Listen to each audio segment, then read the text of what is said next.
हवा, oxygen, carbon dioxide, nitrogen, noble gases और water vapours का मिक्सचर है। इसमें आपको पता है धुआं कार्बन डाइऑक्साइड है और ऑक्सीजन सांस लेने की ज़रूरी है और नाइट्रोजन आ गई। साथ में आपके पास नोबल गैसेस और वाटर वेपर्स भी ज़ाहिर है आपकी नमी होती है जो आम सर्दी वगैरह में।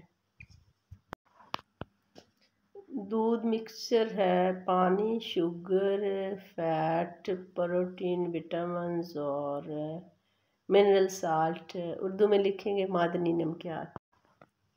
ब्रास तांबा यानी मिक्सचर है आपके पास ये जिंक और कॉपर का। सॉइल मिक्सचर है sand, clay, water, mineral salt and air. Sand, clay, mineral salts, water and air का।